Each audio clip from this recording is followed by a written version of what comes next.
Hey friends, it's Michele Lamoureux and welcome back. I hope you've enjoyed this latest season of the Good Life Coach podcast, which started in January. And we kicked it off with how to have a better sex life in midlife. Covered a lot of topics on health and well-being, everything from menopause to heart health, to how to live happier, how to manage your attention span, and even how we benefit from participating in the arts some way can expand our lifespan by 10 years. If you've yet to listen to this season or if you've missed some, you'll have time to catch up. There were 18 episodes, so they're all there available for you on your favorite podcast player. And you are also welcome to head over to thegoodlifecoach.com to the podcast page and look at the most recent season, or you can even search by category to find interviews that are interest to you.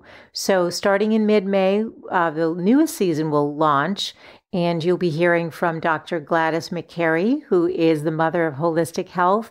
She happens to be a 102-year-old physician and absolutely radiant. I cannot wait to share her interview. She wrote a book, which is just incredible to be releasing it at 102. She was so inspiring.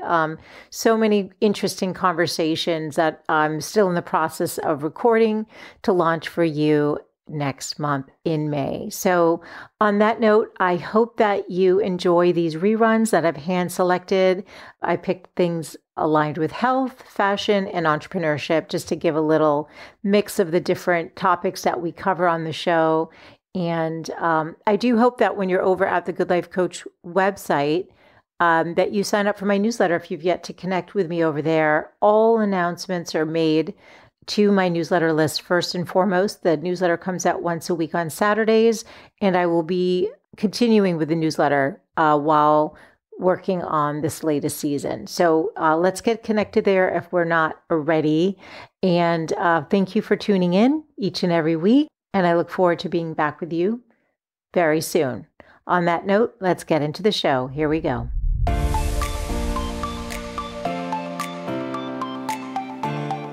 When we look at the people with those comorbidities, so for example, if you look at that first, tragic wave of COVID deaths in New York that's been very well studied, we see that more than 2/3 of those people had diabetes, hypertension, combination, had obesity, et cetera, had these comorbidities that we know make them sicker and make them more likely to have a poor outcome. And all of those illnesses are also associated with disruption in the microbiome. They're all associated with a disrupted gut microbiome. So if you are basically a healthy person and you don't have these chronic diseases, you don't have an autoimmune disease, you eat a reasonably healthy diet, you eat some vegetables every day, or more importantly, you eat a variety of different plants. We know from the American Gut Project study in 2018, that magic number of 30 or more different plant foods, fruits, vegetables, nuts, seeds, herbs, spices, whole grains. So if you're doing that and you're eating a nice, diverse diet with a lot of plants, you're getting some exercise, you're managing your stress, you're spending time outdoors, those basic things, you're going to be fine. The overwhelming likelihood is you're going to be fine. Occasionally, do the odds just not make sense? Very occasionally. But poor outcomes, whether we're talking about COVID-19, stroke, cancer, heart attack, poor outcomes are almost always forecastable and they're reducible. They're not always preventable, right? But they are forecastable and they're reducible.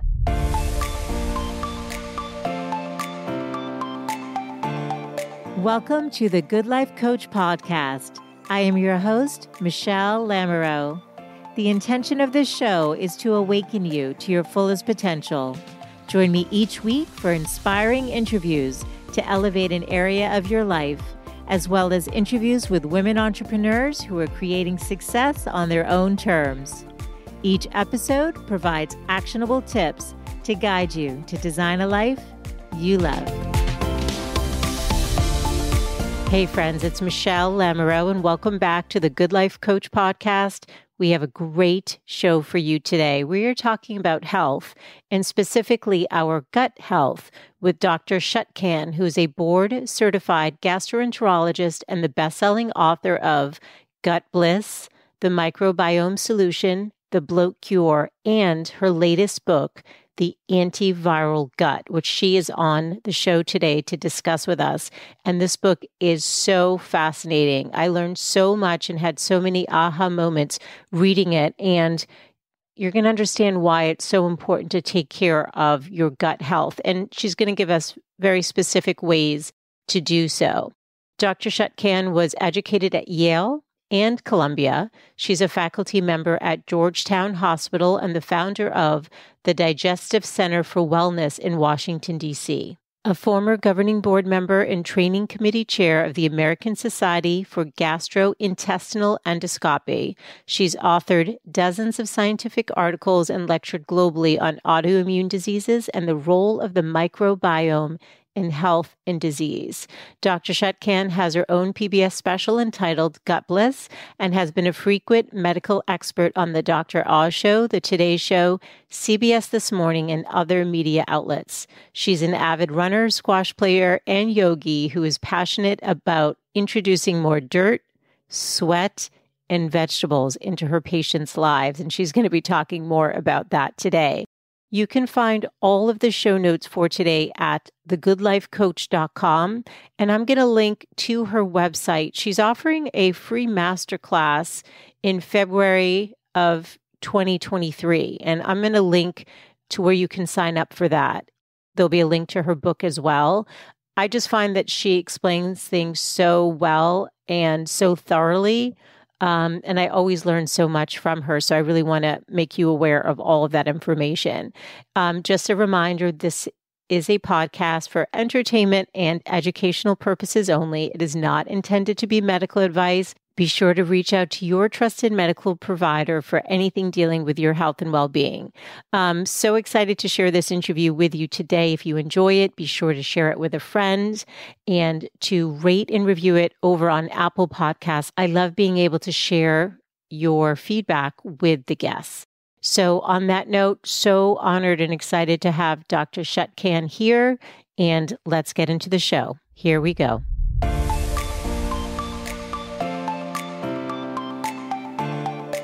Welcome to the show, Dr. Chutkan. So happy you're here today. Thank you so much for inviting me. I'm thrilled to be on. Well, I'm a fan of your work.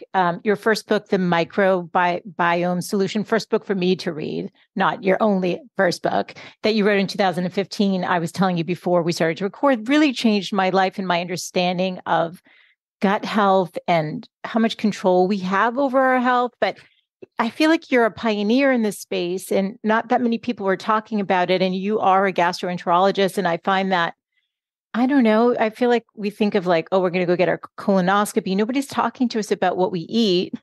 And I just want to acknowledge and thank you for all your 4 books that you've written. And your most recent one, The Antiviral Gut, Tackling Pathogens from the Inside Out. Just fantastic. Yes, everyone needs to get this book. Thank you so much for that. And I'll tell you, when I set out to be a gastroenterologist, now, goodness, let's see, I finished medical school in 1991. So somewhere in the residency there in the early 1990s, I didn't even realize how central the gut is to our overall health. And in the pecking order at the time for residences, the really popular things, and these things come and go, but some of the popular specialties were dermatology, orthopedics, ophthalmology. And I remember some of my medical school colleague friends at Columbia saying, why would you want to wait around and poo? Like that just seems like not a fun, and deal with people's gas and bowel movements. That doesn't seem like fun.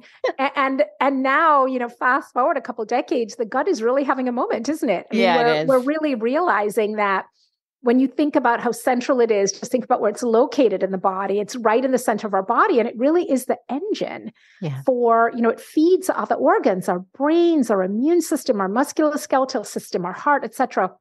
And so it is, I really wasn't even aware when I decided to become a gastroenterologist how critical it was to our overall health. So that's been a really nice sort of discovery for me too, as a gastroenterologist. Yeah, it's amazing just to learn and understand it. Can I just ask, do your peers focus on this stuff though? Because I feel like no. And so that's why I love that there are these smart, intelligent, beautiful women inside and out like yourself who are out there just educating and trying to lift everybody up with just such important information. And you do it in such an amazing way, because I find like when I read your books, it's never overwhelming. It's just the right amount of technical and really understanding like how everything's working within us and so you have an appreciation of that. And then you always give, the tactical, listen, this is what you can do to get on track. So I have a lot of conversations with patients who come to me for second or third or fourth opinion, sometimes a seventh opinion. Yeah. And they'll say, well, why didn't my gastroenterologist tell me about that? And I'll say, well, they're at a different point in the journey. They're where I was, 15 years ago or 10 years ago. And, I think it's really important for people to understand that what we get, the sort of conventional classical medical education, is excellent. I mean, I'm very proud to be a Columbia College of Physicians and Surgeons graduate. I got a wonderful medical education there. But there's a lot that was missing. And part of it was none of us knew. We all kind of missed the boat in the medical and scientific community a couple of decades ago about the importance of the microbiome. We were busy trying to sterilize things and get rid of germs, right? And we didn't realize what a critical role these play. And for me, my eyes were really opened. And Michele, you've read the book, so you know the story of my experience with my daughter 17 and a half years ago when she was born via C-section. I received antibiotics during the labor, and she received heavy doses of intravenous antibiotics at birth prophylactically because I had a fever, which was the flu, but they weren't sure. Could it be an infection? So they decided to give her antibiotics just in case. And I didn't understand the implications of a C-section birth versus a vaginal birth, and the fact that babies born via C-section are colonized typically with hospital-acquired microbes instead of the mother's healthy microbes. They miss out on that critical passage through the birth canal. I didn't understand the importance of nursing, of breastfeeding, and how one of the most important ingredients in breast milk is something called human milk oligosaccharides that's indigestible by the baby because it's there to feed the baby's microbes. And the importance of breast milk for nurturing that burgeoning microbiome, all those little microbial foot soldiers in the baby's gut that are in training, wasn't aware of that, wasn't aware of the impact of multiple courses of antibiotics, as my daughter received more than 20 courses by the time she was 2. That was all for me as a conventionally trained doctor. I thought, well, they're just being really proactive. This is modern medicine, working.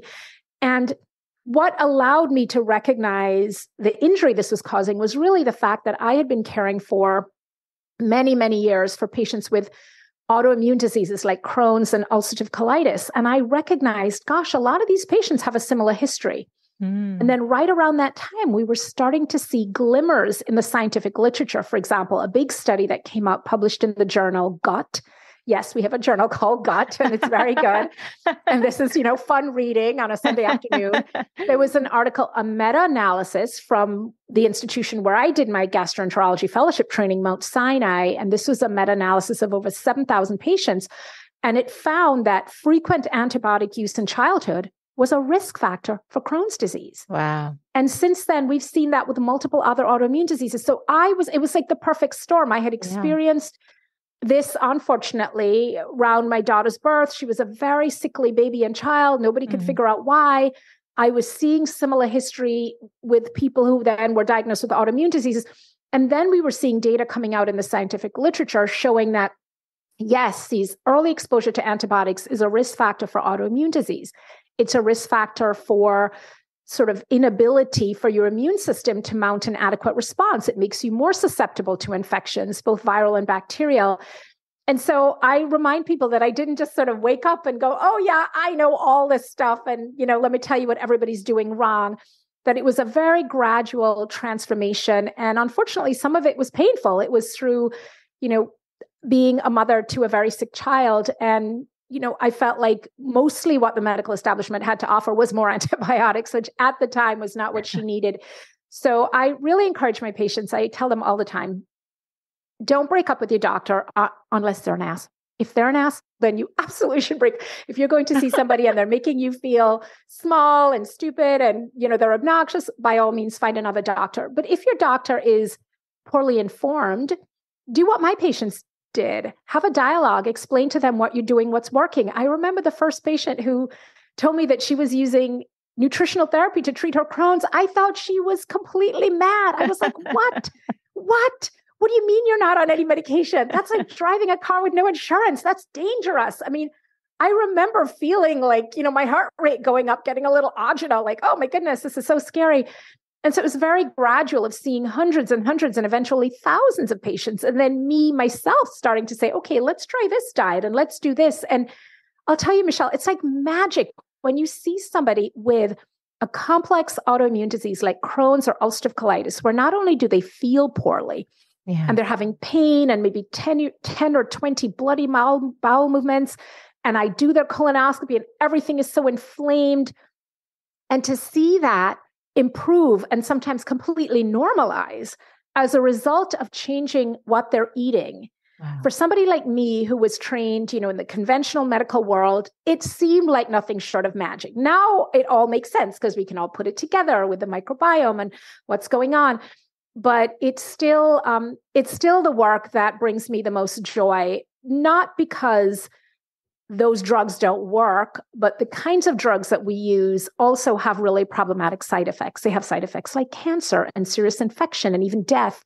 And so having to put, a 20-year-old on a drug for life that can potentially be worse than the disease itself, it's not a great feeling. And so when I can help people get off those drugs or use a lower dose, or it's something, it really is really, really gratifying. But it was a process. And I think I'm lucky because I was already established in the conventional medical world when I started writing books. So I had already been practicing. I was full-time academic at Georgetown. I had been on one of our big GI advocacy organizations. I had been on the board. I had chaired the training committee. So my colleagues were like, we know her and she's sensible. She's not like some wacky doctor telling people to eat coconut macaroons to cure Crohn's, right? She's legit. And so I think they were more accepting of it. And to this day, I will still say that my biggest referral source is actually other gastroenterologists who will scope somebody and then say, oh, you want to talk about that? Oh, well, go see my colleague Chutkan. She'll talk to you about that. Like, I've scoped you above and from below, and I've given you this, this is not working. You want to discuss a diet and lifestyle? Yeah, go see her. So I appreciate that. And I feel really lucky to be able to have a foot in both worlds, to really accept and understand and embrace food as medicine and the importance of diet and lifestyle, stress, sleep, all these things, but to also have, the whole toolbox of big gun medications for when we need them and to be able to judiciously apply them as people need them. Absolutely. Absolutely. And I do love that you have the both too. And I think that's why your work resonates, because there is a trust in your knowledge and in your experience. And then you, like I said, break it down just so easily for the rest of us to just figure out, well, wait, what can we take on ourselves? Because I do believe that we have to be the master of our own health, because, all these doctors are really busy. And so they get their 15 minutes with you.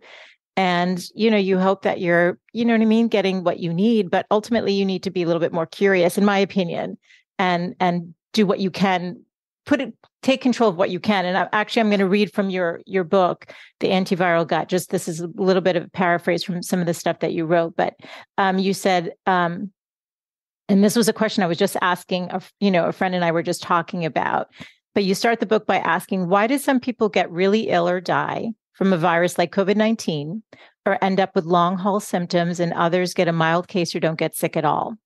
Then you write, those outcomes might seem random, but I assure you they rarely are. Being on the winning team when battling viruses isn't because of luck or coincidence or variations in viral virulence. It's due to differences in us, the hosts, and our defenses. Put another way, it's less about the potency of the pathogen and more about the health of the host. Is this why you wrote the book? Is this 100%? That's it. That is encapsulates the whole thing. So tell us. Yeah. Yeah. So I will tell you that in the early days, I mean, it seems like such a long time ago in some ways, right? To think about the early days of the pandemic. And I don't know about you, but the last 2.5 years are a blur. Like, I cannot remember. I was trying to remember an event from the spring, and I was so sure it was spring 2022. And I went back and looked at a photo. I was like, oh no, it was 2021. So it's definitely a blur. Completely. And it feels great to be emerging into something more stable. But in those early days, when we were all glued to the television, I would look at the reports and so much of news, whether you're watching Fox, MSNBC, CNN, whatever it is you're watching, let's be clear that a big goal is to get eyeballs. And how do we get eyeballs with these sensational headlines? And scare the heck out of everyone. We scare people. Exactly. We scare people. It works every time. And I kept saying to my friends and family, this is scary, but you don't need to be scared. Here's why. You are healthy. We are healthy hosts. We are likely going to get COVID, as we all did. Yeah. And we're likely going to be just fine.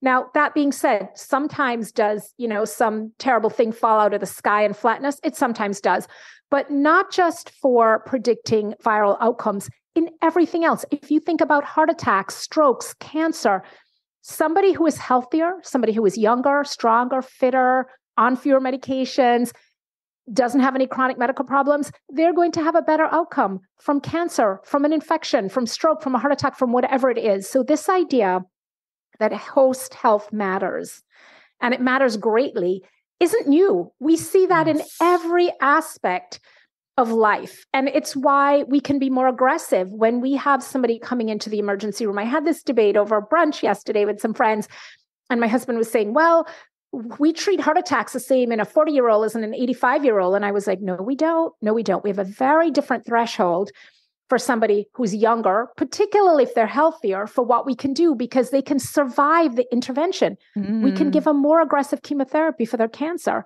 because they're more likely to survive that. In an older, frailer person, we can't use the same drugs because we're likely to kill them. And so this idea, but host health isn't just age.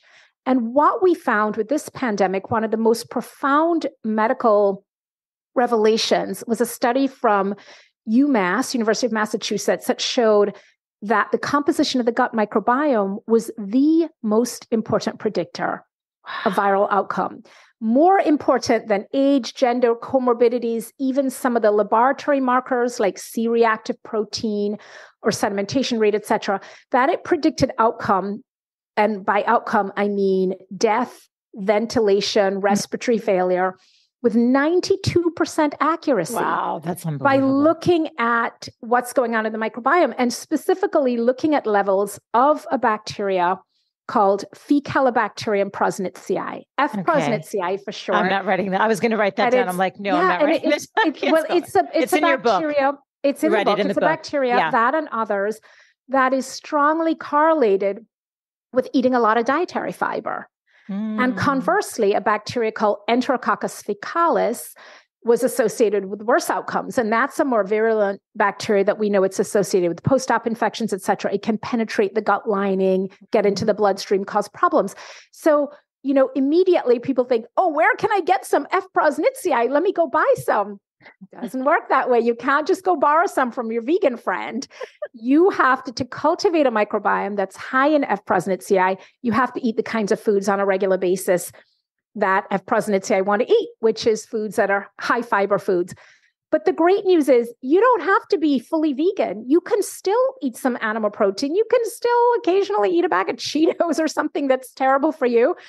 But you have to make sure you're getting in that plant fiber.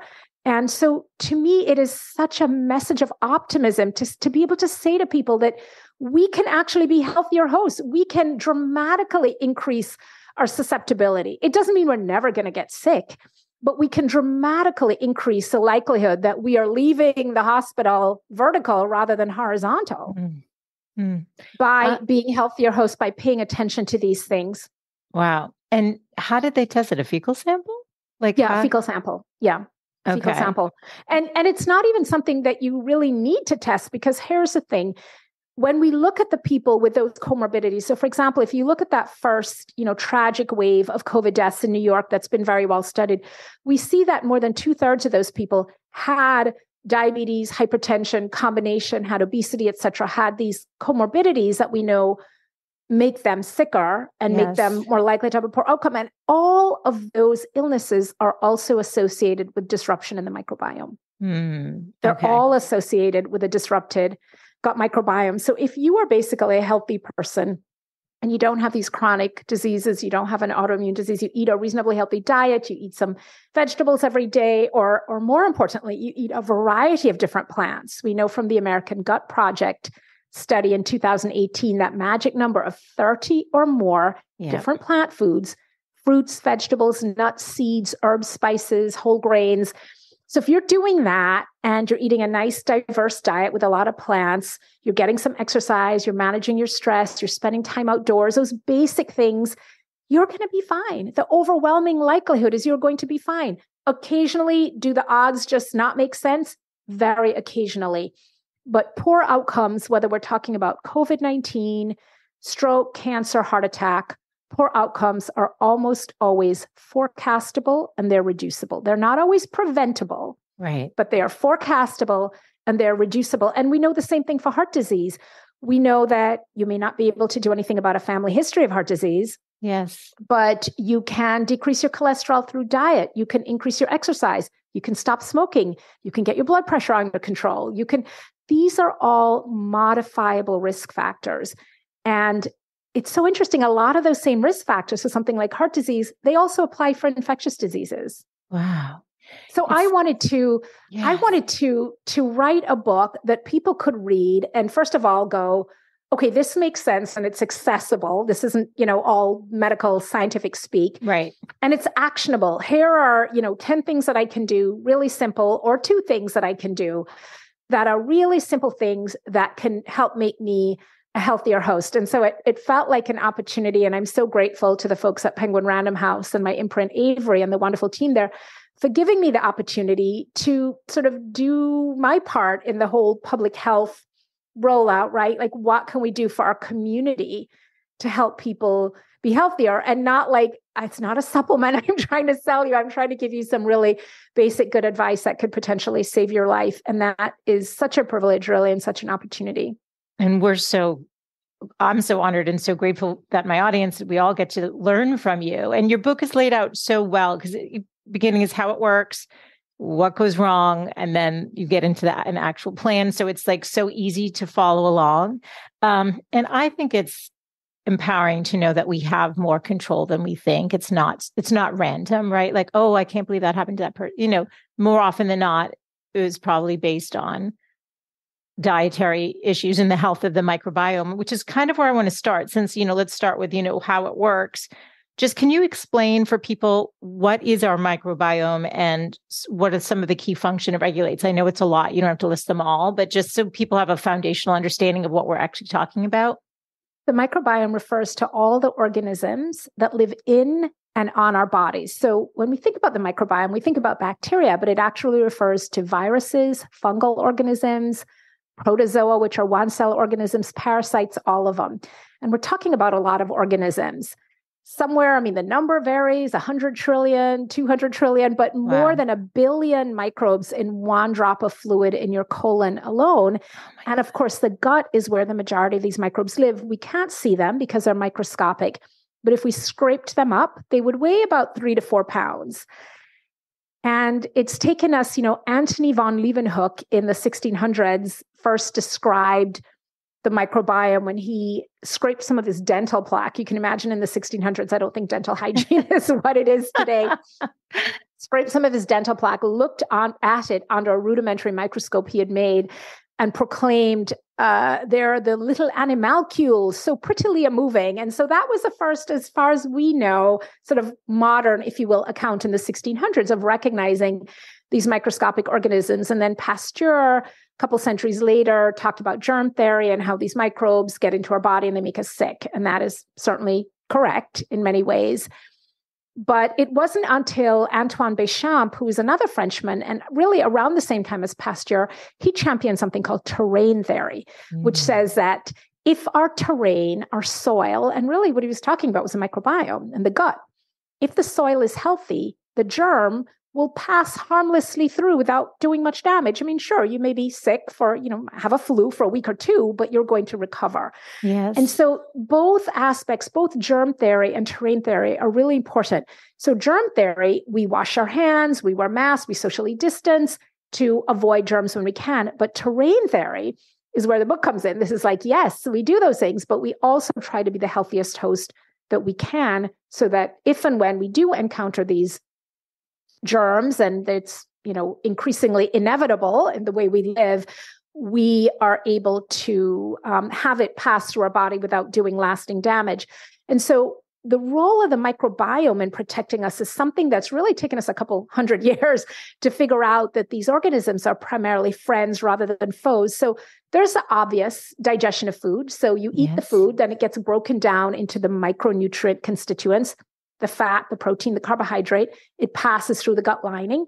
So those are active processes. Those involve microbes, the breaking down of the food, the absorption, all of that. So that's sort of obvious, like, okay, they live in the GI tract. So of course they're involved in digestion, but they're also involved in synthesizing vitamins that we can't synthesize on our own. So for example, a really important one, vitamin K, that is one of the fat soluble vitamins, A, D, E, and K, that's involved in our blood clotting. And I'll give people a really cool example of how this works. If you go to the hospital for an infection, let's say you go to the hospital and you have pneumonia, they put you on an antibiotic. They would put you on a broad spectrum antibiotic that's designed to kill a wide range of bacteria, because they're not sure exactly what bacteria it is. And after about 4 or 5 days in the hospital, the phlebotomist, the person who draws the blood, will typically tell the doctor or the nurse, this person needs some vitamin K, because when I'm drawing their blood, it's not clotting. They're bleeding and bleeding and bleeding. Why is that? It's because the antibiotic they've received in the hospital has killed off so much of the gut bacteria that now they can't make vitamin K, because vitamin K requires bacteria. It's co-synthesized by your body and the bacteria in it. And so that's a classic example of what we see in the hospital as a result of antibiotics. So they're responsible for synthesizing and co-synthesizing a lot of these vitamins, as well as hormones. If we think about something called the estrobolome, something I never heard of the estrobolome in medical school, but it's all the bacteria that are involved in estrogen production and in recycling estrogen through the gut. So they're hormones. Estrogen is one example. Serotonin, the feel-good hormone that we know is involved in mood. 80% of the serotonin is synthesized in the gut. So if you're taking antibiotics every time you have a cold, and you're taking acid blockers and all these drugs, and you're really disrupting what's going on in the gut, chances are you're disrupting serotonin production. That's affecting your mood. Additionally, serotonin is a precursor hormone for melatonin, the sleep hormone. So now you're messing with your sleep. And we know if your sleep is disrupted, that's going to mess up your immune system. We know that vaccines, for example, can be as much as 50% less efficacious if you have disrupted sleep. And so it's like that hip bone's connected to the thigh bone's connected to the ankle bone. It's like this stuff is all connected. And the gut, again, I think of the central organ and then the ripples out to all the different organs, to the gut-brain axis, and the communication via the vagus nerve and via the production of serotonin and other neurotransmitters. And similarly, the brain controls gut function. It controls gut motility, secretion of enzymes, absorption of nutrients. So it's really, it's really fascinating. And, we have been definitely promoted from we're lowly poop doctors to really realizing, how much is going on. But the thing that I love about this work, Michele, and you touched on it earlier, where you said, we need to be more curious and so on, is the idea of empowering people out there. Because one of the things I feel as a physician, and being proud to be a physician, but one of the things I'm not so proud about is I feel that there have been a lot of scare tactics, and people have been sort of disempowered as a community, right? It's like, we have the information and we're going to give you only what we think you need to know when you need to know it. And, we sort of hold all the cards. Now, because people with the internet have access to all this information, it's leveled it, but it's also created a lot of confusion, because now you have access to information, but you don't necessarily know how to interpret it. True. And that can make things even scarier, right? Oh my goodness, I have abdominal pain and I read this thing and now I think I have pancreatic cancer. That's right. Yeah, never Google it. Dr. Google. It can be a double-edged sword. Yeah. But, so again, to be able to give people some tools and to say, I'm going to explain how this works so it's less scary.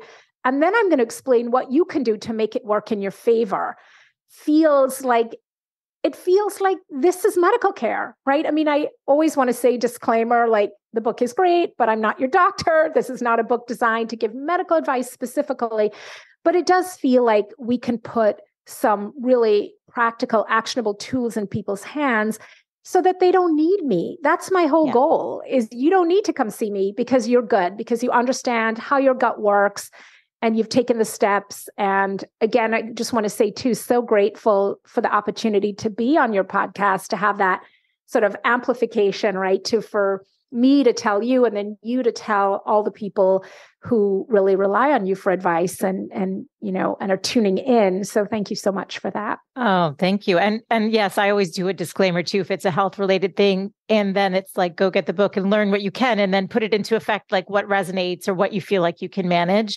I had so many aha moments from the book, but also just what you were talking about, even when you're talking about serotonin being in the gut. And if you think about when you eat just junky, yucky food, it impacts your mood, right? And then you want more because you think you're going to get that hit of serotonin. I don't know, right? You think it's like a bad cycle. And then, like you said, you're not sleeping, and that also impacts your mood. So you can see how what you're consuming impacts pretty much your whole quality of life, right? Absolutely. And it really is that fuel for the cells, and we're generating more cells, where cells are dying and new ones are being born, et cetera. So, do you want your new cells to grow up on Cheetos? I mean, not to pick on the Cheetos, but you've probably seen a lot of focus in the news cycle on these ultra processed foods.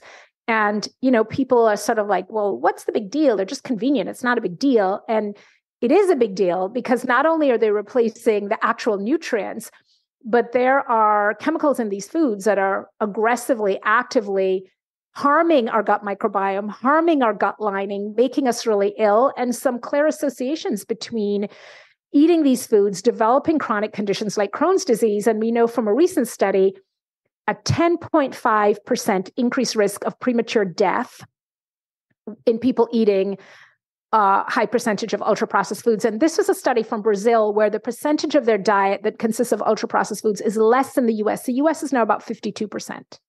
Wow. Is ultra-processed foods. And I shouldn't be surprised. Just go to the grocery store. It's like 90% is filled with that junk. Yeah. What's really scary to me is the marketing around things that are ultra-processed, but are marketed as health foods. So once you start reading that list of ingredients and you start to see some soy lecithin and guar gum and things like, okay, that doesn't sound like a food.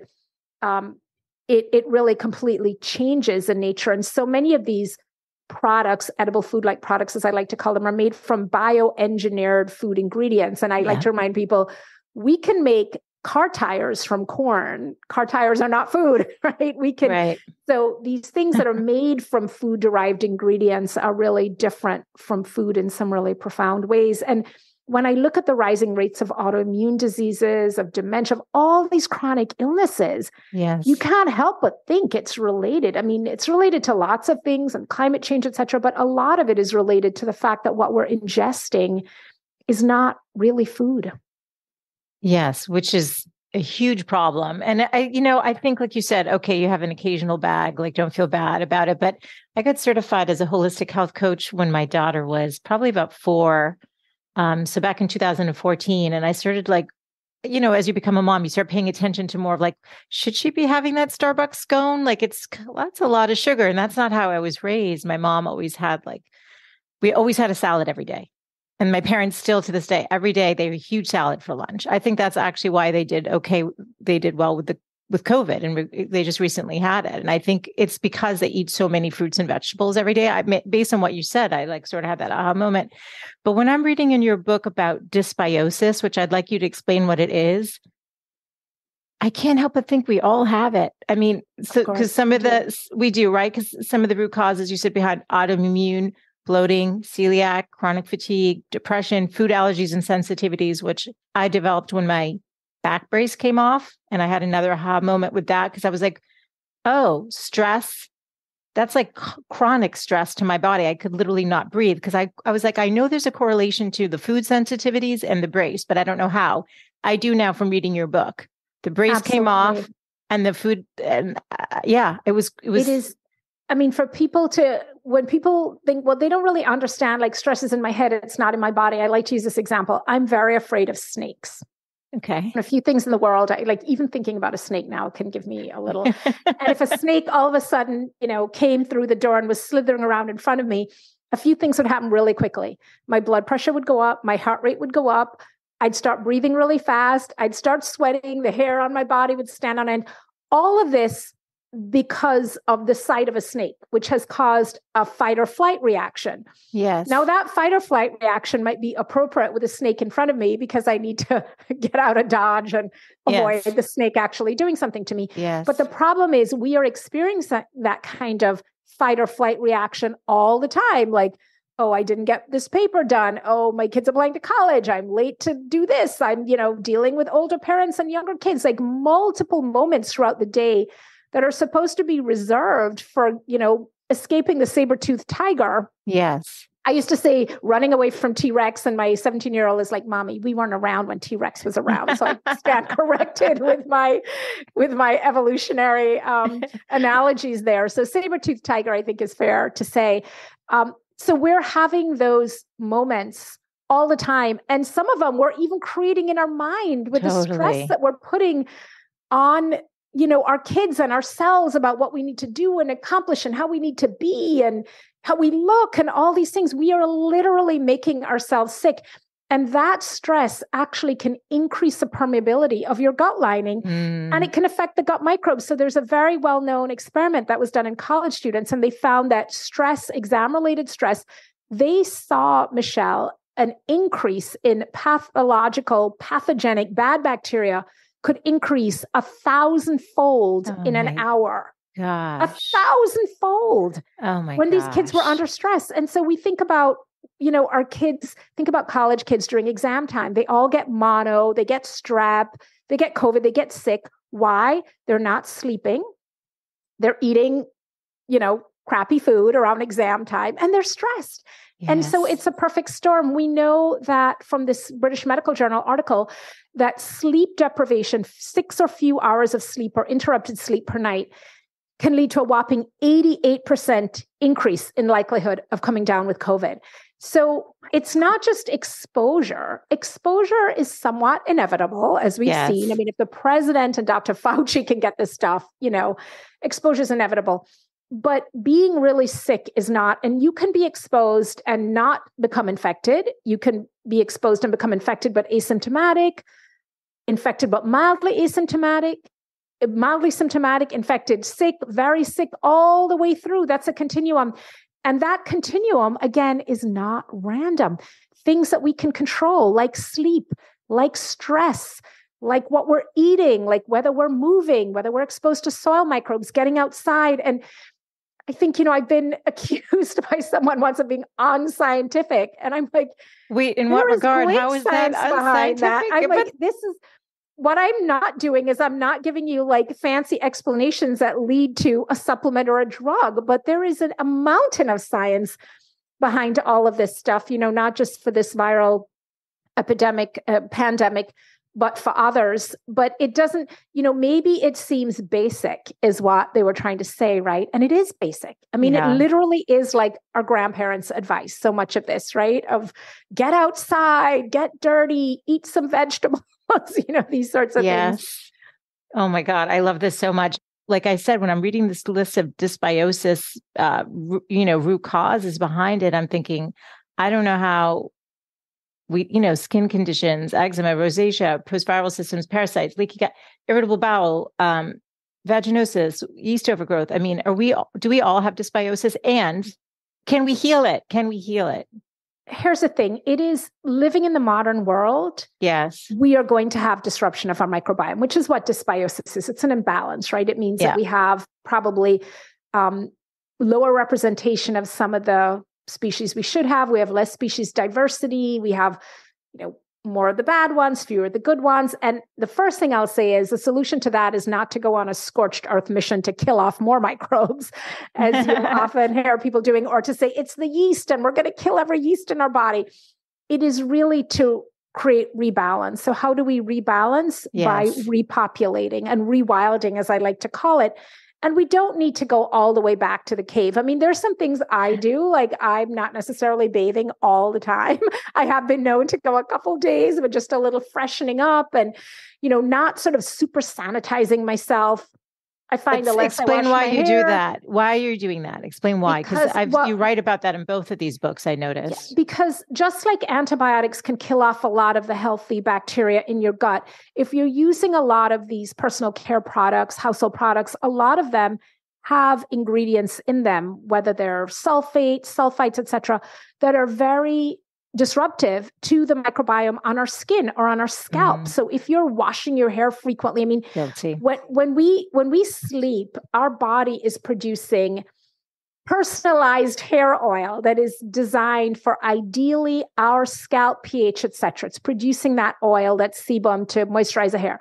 And then what do we do in the morning? We go and wash that all out, and then we put in a store-bought version, right? Which is never going to be. I'm so guilty. I'm so guilty of this. Yes. So things like, I mean, not to say that you never wash your hair, but like not washing our hair as much, not, washing all that oil off our skin and then putting in a store-bought lotion and wondering why our skin is still dry. So the same sort of rewilding approach to our gut to I'm going to, eat some more fiber. I'm going to be really judicious with the drugs, etc. Really important to apply that externally also. And remember that these things that we put on our skin get absorbed into our body. So less of the scrubbing, lathering, this sort of focus on being super clean. With kids, it can be tricky. Kids, especially during adolescence, they can get funky. They need a little bit of washing. But again, focusing on the groin area, the underarms, the feet, not necessarily the head to toe lathering. Yeah. Yeah. No, that's super helpful. And it's funny, some people need their coffee every day. I need my shower, but I am aware, I have actually curly hair, which I probably destroy with the hairdryer every day.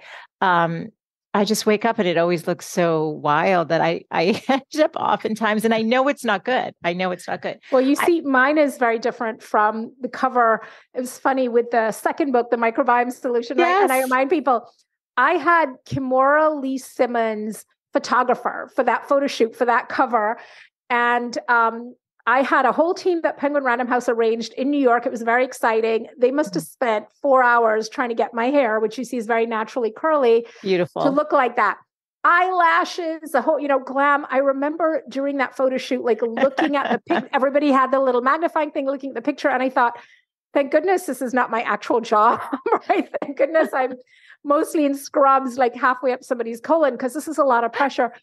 But people would come after that second book and then, they get like the curly headed version who maybe showered that day, maybe didn't. And they're sort of like, well, where's that doctor? Like the one with all the glam. Because she's rewilding her microbiome. So again, like I'm not suggesting that people, stop taking care of their personal hygiene, et cetera. But for example, Michele, if we look at something like vaginal health and bacterial vaginosis, which is unlike the gut where bacterial diversity is really good, we want all these multiple different species. Yes. In the vagina, we want to see a lot of lactobacillus. That's queen bee in the vagina. And so healthy vaginal flora is lactobacillus predominant. And there are some distinctions based on, ethnic differences for how much lactobacillus, but we can all agree that lactobacillus predominant. And lactobacillus is an acid-producing bacteria. It produces lactic acid. And lactic acid repels invaders in the vagina, like herpes virus, like HIV, like human papillomavirus, et cetera. And so what we see is that women who have healthy vaginal flora, even when they're exposed to herpes and HIV and human papillomavirus, HPV, they're much less likely to become infected. Now, that's not a reliable form of avoiding STDs. I mean, you need to, use condoms, et cetera. But we know even HIV, we've seen studies with sex workers who are exposed to HIV over and over again and don't get infected because the vaginal flora is different. And so, understanding that, then we look at something like douching. Yeah. Douching is terrible. I mean, I think we're all aware now in 20, I don't know. People want to smell good or whatever. Yes, I'm like, it's not supposed to smell like a summer's eve. Right? Yeah. It is, the bacteria in there are there to protect you. And what you're doing with this douching is you're killing them off and you're making yourself more susceptible to some serious things, to HIV, to HPV, to HSV. increased association with miscarriages, infertility, etc. So really the same thing with the gut. Like, it's a self-cleaning oven. You don't need to do colonics and wash all this stuff out. Like, it took you years to accumulate all this important gut bacteria. So we still have some of these sort of almost Victorian ideals about cleanliness and so on. And while nobody wants to walk around with BO, understanding that the super sanitizing both inside and out can actually really disrupt these microbial communities. If we look at something like eczema, which is so common, we see that the majority of people with eczema in North America are colonized with more staph on their skin than they should be. And we think part of that is that the healthier species have been killed off through, whether it's these sort of sudsing cleansers or whatever it is, right? I mean, there's lots of different factors that can be involved with eczema, including genetic predisposition, et cetera, dietary factors. Antibiotics.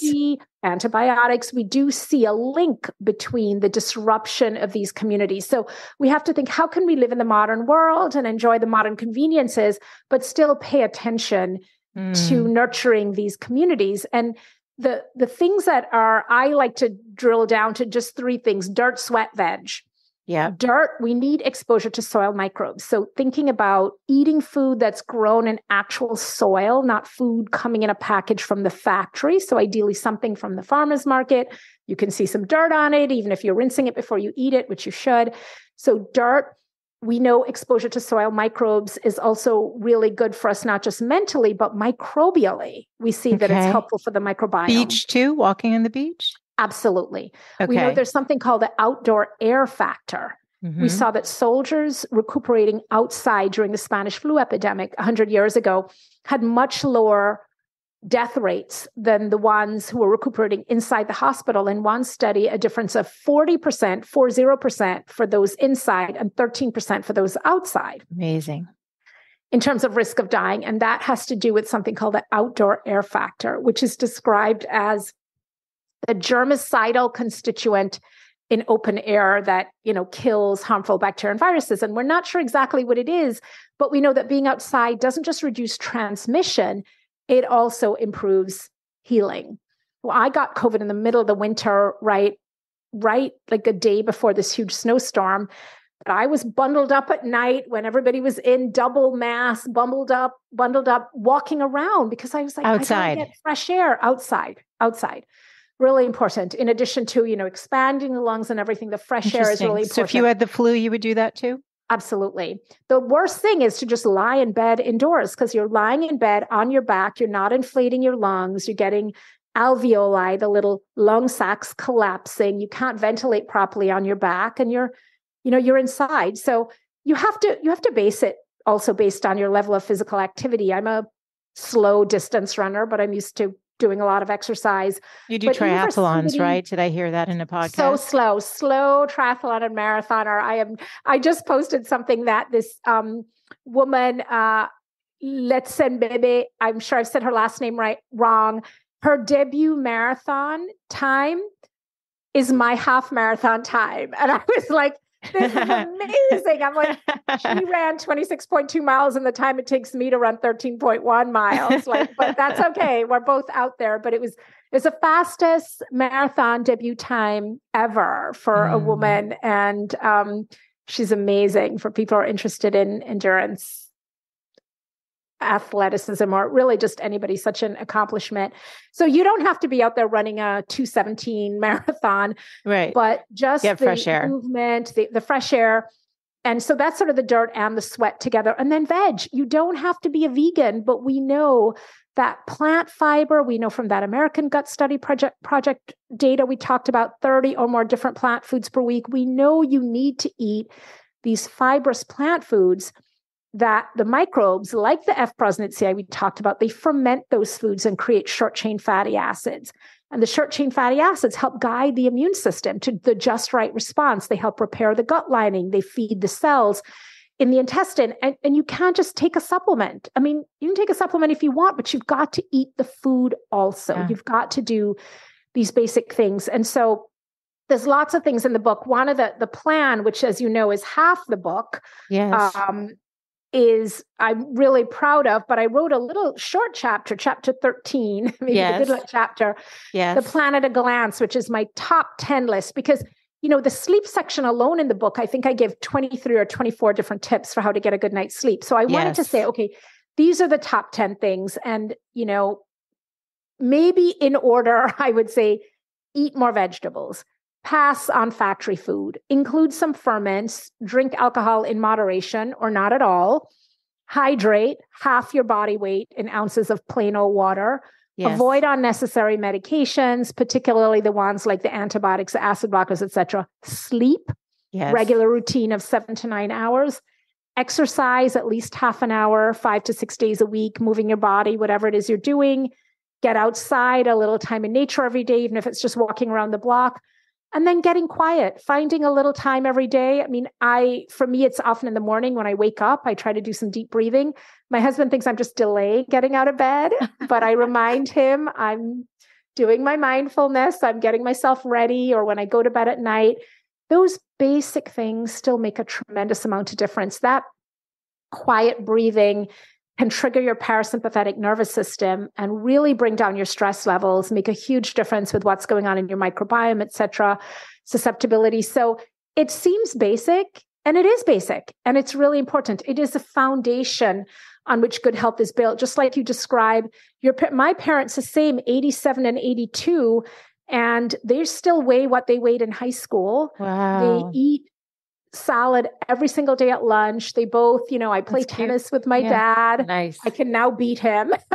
He beat me. But they do those basic things of maintaining health. And I worry about them a little bit because they're older, but not a lot. Yeah. Not a lot. Yeah. Yeah. Wow. I love this. I just need to ask you one question because I am just so curious. You talked about the antibiotics. Everyone's going to go read the books. You've covered so much. You've given us literally so many things we can do, and they are basic, but they're literally the foundation. We're building our house of our body, right? And this is the foundation. So build it well and strong. And it's easy to implement all of the stuff that Dr. Chutkan's talking about. But like your daughter, she had all those antibiotics as a baby. Once those microbiomes, all the good gut health microbes are like blasted, right?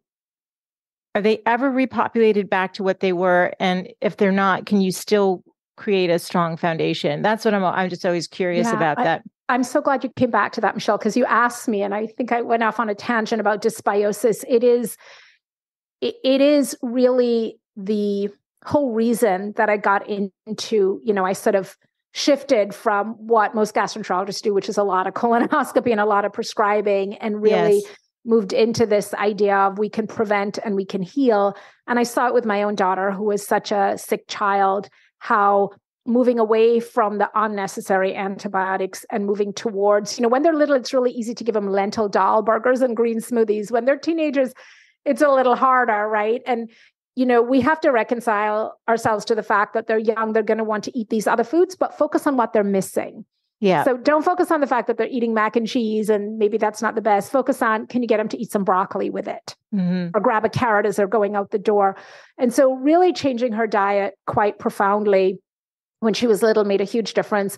The further we got away from all this sort of antibiotics every month, the healthier she got. And she went through a long period of really not being sick at all. This fall, like a lot of people in her peer group, she's 17, she's had a prolonged, flu type thing. And she'd been sick a while. I actually took her to the doctor, something I don't do very often, to a good friend of mine who's an ear, nose, and throat doctor, because she had a sore throat for so long. And he warned me, he said, she might need antibiotics. And I said, listen, that's why I'm taking her to you, because I'm very biased. So, yes. And I was so relieved when he said, no, it's chronic irritation from the postnasal drip. And that's why she's coughing, and she didn't need anything. I was really relieved. But, I've seen it firsthand with my own daughter, and I've seen it in literally hundreds and hundreds of patients with complex autoimmune diseases. Seeing those diseases go into remission, get to a very different state, people get healthy by making these changes. And so again, not suggesting that you don't need medication or you should never take medication. Of course. For many of my patients, it's both, right? But then they can use less medication, or they can use medications that are less toxic.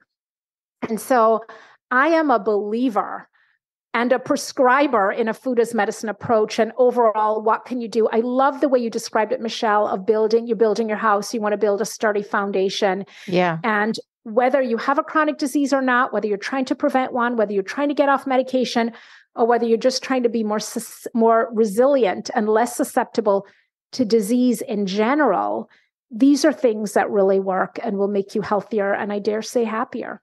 Oh my God. I have loved this conversation so much. All of the show notes are going to be over at thegoodlifecoach.com, where they can access your book, but tell us where they can find you directly. They can find me at robynchutkan.com, a little bit of a tricky first and last name, ROBYNNECHUTKAN. They can find me on Instagram at gutbliss. And I do a free office hours every Tuesday at noon on Instagram Live, which I love. We talk about different topics. I love getting people's questions. So join me for that too. I love it. You are phenomenal. And just once again, the book is The Antiviral Gut, Tackling Pathogens from the Inside and Out. You can buy it anywhere books are sold. And honestly, if you also want to dive into the microbiome solution, that one's also awesome.